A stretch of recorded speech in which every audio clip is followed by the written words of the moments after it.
الرحیم گزشتہ درس میں حضرت آدم علیہ السلام کی پیدائش کے حوالے سے بات ہوئی تھی۔ حضرت آدم علیہ السلام کی پیدائش کے بعد اللہ تعالیٰ نے حضرت حوا علیہ السلام کو ان کی بائیں پسلی سے پیدا کیا اور پھر وہ دونوں میاں بیوی کی حیثیت سے زندگی گزارنے لگے۔ تو حضرت حوا علیہ السلام کے بطن سے صبح کے وقت ایک بیٹا اور ایک بیٹی پیدا ہوتے اور شام کو بھی ایک بیٹا اور ایک بیٹی پیدا ہوتے، یعنی اللہ تعالیٰ انسانی نسل کو اس طریقے سے آگے بڑھا رہے تھے، ایک بچہ ایک بچی صبح کے ٹائم اور شام کے ٹائم ایک بچہ اور ایک بچی۔ پھر وہ جو اولاد آدم تھی ان کے نکاح کا سلسلہ یہ تھا کہ جو صبح کے ٹائم بہن بھائی پیدا ہوئے ان کا نکاح شام کے وقت پیدا ہونے والے بہن بھائیوں سے حلال ہوتا تھا اور آپس میں نہیں ہو سکتا تھا، دونوں کا آپس میں نہیں۔ تو حضرت آدم کے بیٹوں میں سے ایک تھا حابیل اور ایک کا نام تھا قابیل، یہ دو بھائی۔ تو ان کے درمیان اختلاف پیدا ہوا، حابیل اور قابیل کے درمیان، رشتے کے حوالے سے، نکاح کے حوالے سے۔ تو جو قابیل کے ساتھ جو لڑکی پیدا ہوئی اس کا نکاح ہونا تھا حابیل کے ساتھ، اور حابیل کے ساتھ جو پیدا ہوئی اس کا ہونا تھا قابیل کے ساتھ۔ تو قابیل کے ساتھ جو پیدا ہوئی اس کا نام تھا اقلیمہ اس کا نام تھا۔ تو قابیل نے کہا کہ میں اپنے ساتھ جو پیدا ہوئی ہے اس کے ساتھ میں نکاح کروں گا، جبکہ ان کا حق نہیں بنتا تھا۔ اختلاف ہوا، حضرت آدم علیہ السلام نے کہا کہ آپ دونوں اس کا فیصلہ کرو، اللہ کے حضور قربانی پیش کرو، قربانی پیش کر کے تو جس کی قربانی قبول ہو جائے گی اس کا موقف درست ہو جائے گا۔ قرآن پاک میں سورۃ المائدہ کے اندر آیت نمبر 27 سے 32 تک یہ پورا واقعہ موجود ہے۔ وَاتْلُ عَلَيْهِمْ نَبَأَ بَنِي آدَمَ بِالْحَقِّ إِذْ قَرَّبَا قُرْبَانًا فَتُقُبِّلَ مِنْ أَحَدِهِمَا وَلَمْ يُتَقَبَّلْ مِنَ الْآخَرِ۔ حضرت آدم نے کہا آپ دونوں قربانی کریں۔ تو جو حابیل تھے وہ جانور پالتے تھے، مویشی پالتے تھے، ان کا یہ ذریعہ معاش تھا، اور جو قابیل تھے وہ کھیتی باڑی کرتے تھے، کسان تھے، کاشتکار تھے، فصلیں اگاتے تھے۔ تو حابیل نے ایک جانور بطور قربانی پیش کیا اور قابیل نے کچھ غلہ، اناج، گندم یہ بطور قربانی پیش کیا۔ اب اس وقت قربانی قبول ہونے کا طریقہ یہ تھا کہ اللہ تعالیٰ آسمان سے آگ بھیجتے تھے، تو جو قربانی اللہ کو قبول ہوتی، پسند ہوتی، وہ آگ اس چیز کو جا کے جلا دیتی۔ تو ایسے ہی ہوا، آگ آئی اور اس نے حابیل کی دی ہوئی قربانی کو جلایا۔ اس کا مطلب یہ تھا کہ حابیل کا موقف درست ہے۔ فَتُقُبِّلَ مِنْ أَحَدِهِمَا وَلَمْ يُتَقَبَّلْ مِنَ الْآخَرِ۔ اللہ فرماتے ہیں کہ ایک کی قربانی قبول ہو گئی اور ایک کی قبول نہیں ہوئی۔ اب اس کو غصہ آ گیا، وہ طیش میں آ گیا، اور وہ حسد، دشمنی کی آگ اور بھڑکی۔ تو کیا کہنے لگا؟ قَالَ لَأَقْتُلَنَّكَ، اب میں تمہیں نہیں چھوڑوں گا، میں تمہیں قتل کروں گا۔ دشمنی پہ اتر آیا اور قتل کی باتیں کرنے لگا۔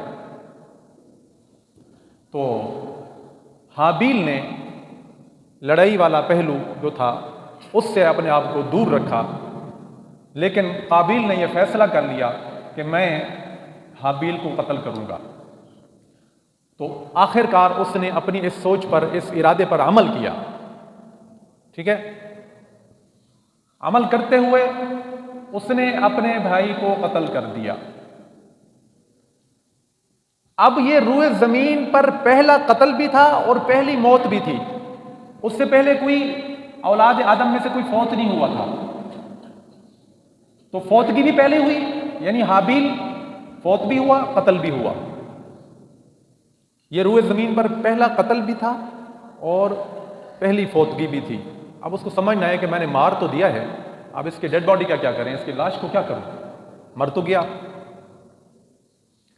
تو اللہ تعالیٰ نے اس کو دکھایا فبعث اللہ غرابا یبحث فی الارض لیریہ کیف یواری سوءۃ اخیہ،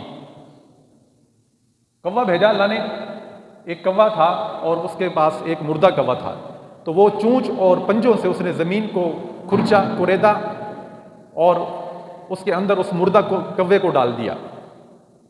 اس نے یہ طریقہ دیکھا، اللہ نے اس کو سمجھایا یعنی کہ اس انداز سے، تو اس نے بھی مٹی کھودی اور وہاں پر اپنے بھائی کو حابیل کو قتل کر دیا۔ تو یہ پہلا قتل ہوا روئے زمین پر۔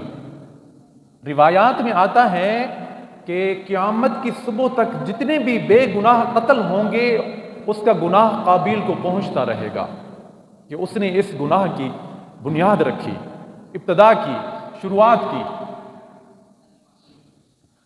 اور یہ اتنا سخت گناہ ہے کہ قرآن پاک میں سورۃ نساء کے اندر آیت نمبر 93 وَمَنْ يَقْتُلْ مُؤْمِنًا مُتَعَمِّدًا فَجَزَاؤُهُ جَهَنَّمُ خَالِدًا فِيهَا وَغَضِبَ اللَّهُ عَلَيْهِ وَلَعَنَهُ وَأَعَدَّ لَهُ عَذَابًا عَظِيمًا۔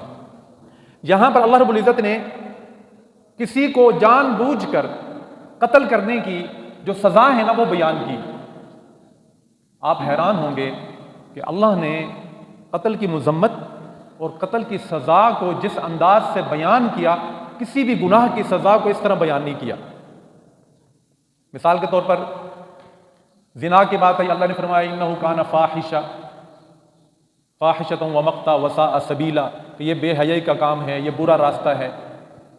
شراب کی بات ہے، اللہ نے فرمایا انما الخمر والمیسر والانصاب والازلام رجس من عمل الشیطان، کہ یہ ناپاک چیز ہے، شیطانی کام ہے، فاجتنبوہ، اس سے دور رہو۔ سود کی بات آئی تو اللہ نے فرمایا فاذنوا بحرب من اللہ ورسولہ، یہ اللہ اور اس کے رسول سے جنگ ہے۔ چوری کی بات آئی تو فرمایا والسارق والسارقۃ فاقطعوا ایدیہما، کہ چور کے ہاتھ کاٹ دیے جائیں۔ لیکن جب قتل کا ذکر ہوا اللہ نے فرمایا، ذرا توجہ سے سننا، 5 الفاظ اللہ تعالیٰ لے کر آئے۔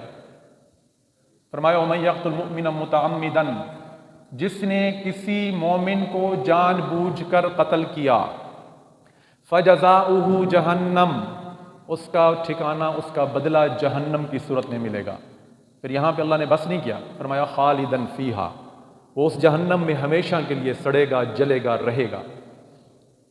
پھر اللہ نے آگے بھی کہا وَغَضِبَ اللَّهُ عَلَيْهِ، اس شخص پر اللہ کا غضب نازل ہوگا۔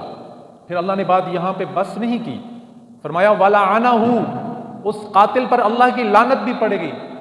پھر آگے 5ویں چیز وَأَعَدَّ لَهُ عَذَابًا عَظِيمًا، اور اس کے لیے اللہ نے بہت بڑا عذاب بھی تیار کیا ہوا ہے۔ ایک ناحق قتل اللہ کے ہاں اس قدر اللہ کو تیش اور غصہ دلانے والا کام کہ جیسے انسان کو کسی پر غصہ آتا ہے، کسی پر بے تحاشا غصہ آ جائے تو وہ اپنے انداز میں غصے کا اظہار کرتا ہے کہ وہ آ جائے تو میں اس کو چھوڑوں گا نہیں، میں اس کے ٹکڑے کر دوں گا، میں اس کا برا حال کر دوں گا، میں اس کو عبرت کا نشان بنا دوں گا۔ وہ اپنے غصے کا اظہار مختلف انداز سے کرتا ہے۔ تو اللہ نے قتل کی جب بات ہوئی تو اللہ نے جب اس کی سزا کا ذکر کیا تو 5 الفاظ استعمال کیے کہ اس کو جہنم میں جلنا پڑے گا اور وہ اس میں ہمیشہ رہے گا، اس پر اللہ کا غضب بھی ہوگا، اللہ کی لعنت بھی پڑے گی اور اس کے لیے اور بھی بڑا عذاب ہوگا۔ لیکن اب ہم دیکھتے ہیں کہ ہمارے معاشرے میں، خاص طور پر ہمارے معاشرے میں انسانوں کو گاجر مولی کی طرح کاٹا جا رہا ہے۔ اپنے قریبی عزیز بہن بھائی ایک دوسرے کے خون کے پیاسے ہوئے اور سینکڑوں کی تعداد میں یہ مرڈر رپورٹ ہو رہے ہیں، سینکڑوں کی تعداد میں ڈیلی کی بنیاد پر۔ یہ ایک مسلمانوں کا ملک ہے، مسلمانوں کا معاشرہ ہے، اور جہاں پر ایک انسان کے قتل کرنے کو، خون بہانے کو اتنا آسان بنا دیا گیا ہے، اور اللہ کی اس آیت پر کسی کی توجہ نہیں ہے کہ اس وقتی غصے کی وجہ سے وہ کسی کی جان لے رہا ہے اور بدلے میں وہ اپنے لیے نہ ختم ہونے والا عذاب تیار کر رہا ہے۔ تو یہ جتنے بھی روئے زمین پر قتل ہوں گے بھی اس جرم میں وہ بھی شریک ہوگا اور اس گناہ میں وہ بھی شریک ہوگا۔ قابیل جس نے روئے زمین پر پہلا قتل کیا اپنے بھائی کا یعنی حابیل کا،